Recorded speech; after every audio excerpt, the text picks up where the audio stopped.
আজকাল কিছু লোক নিজেদেরকে মধ্যমপন্থী বলে সব হ্যাঁ আর হ্যাঁ, খালি ফজিলত বয়ান করো, আর না হলে পজিটিভ বলো। কেউ যে যা করছে করতে দাও, কে কবরে সিজদা করছে তাও অসুবিধা নেই। আর কেউ ইসলামের এইভাবে বুঝছে, ওইটা ওইভাবে বুঝতে দাও, যে যা করছে সব একে অপরের পরিপূরক। এই কথাটি ভুল। একে অপরের পরিপূরক কথাটি সম্পূর্ণরূপে ভুল নয়, না সম্পূর্ণরূপে সহি নেই। যদি বলে ঠিক পুরো, তো কথা বলবো।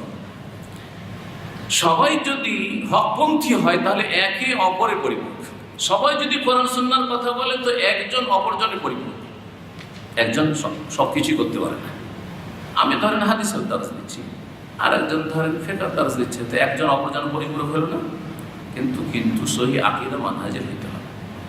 আর যদি একজন বেদাতি কথাবার্তা বলছে, ইসলামের নামাজও শিখাচ্ছে কিন্তু ভুল নামাজ শিখাচ্ছে, বহু লোকে নামাজ ধরিয়েছে, বহু নাস্তিক তার হাতে ইসলামের দিকে এসেছে, আপনি তার সমালোচনা করেন, আরে ভাই ভুল ইসলাম শিখিয়েছে।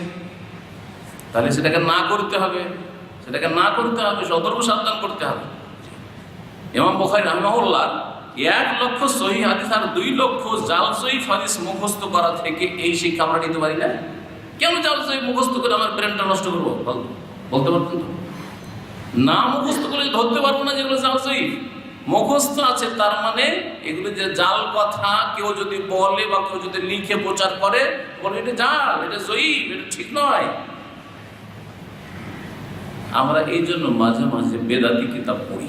আর বেদাতি কিতাব না পড়লে তো বেদাত করে জানতে পারবো না, ঠিক না? কিন্তু আবার এই ক্ষেত্রেও মধ্যম পথ অবলম্বন করতে হবে। কিছু লোক আছে কোরআন এবং হাদিসের মৌলিক বিষয়গুলো বুঝে না, তাওহীদ আকীদা মানহাজ বুঝে না, আর বলছে যে আমি নন মুসলিমদের সাথে তর্ক করার জন্য, তাদেরকে ইসলামের দাওয়াত দেওয়ার জন্য আমি বেদ পড়ছি, আমি বাইবেল পড়ছি। ভুল কথা। তোমার ফাউন্ডেশন মজবুত নাই, তুমি যে কোনো সময় গোমরাহ হয়ে যেতে পারো। আপনার আকীদা মানহাজ যদি শক্তিশালী না হয়, এইদিকে ভালো এলেম নাই, আর বলছে যে আমি বিদাতীদের কিতাবগুলি পড়ছি তাদের খণ্ডন করার জন্য।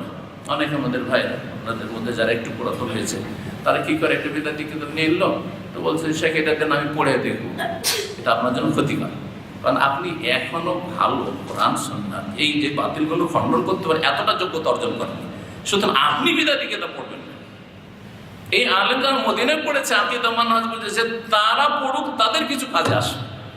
কিন্তু আপনারা প্রাথমিক পর্যায়ে বা মাধ্যমিক পর্যায়ে আছেন, আর বলছেন যে একটু বেদাতীদের কিতাবগুলি পড়ি, কারণ ওদের আমি কি করবো, ওদের কিতাব দিয়ে খণ্ডন করবো। এই যোগ্যতাই পয়দা হয়নি আপনার মধ্যে যে আপনি খণ্ডন করবেন।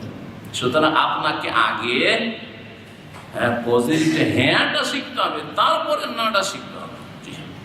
আগে হক শিখতে হবে, তারপরে বাতিল শিখতে হবে। বাতিলকে বাতিল বলে চিহ্নিত করার জন্য, বাতিল থেকে সতর্ক করার জন্য, নিজের সতর্ক সাবধান বেঁচে থাকার জন্য।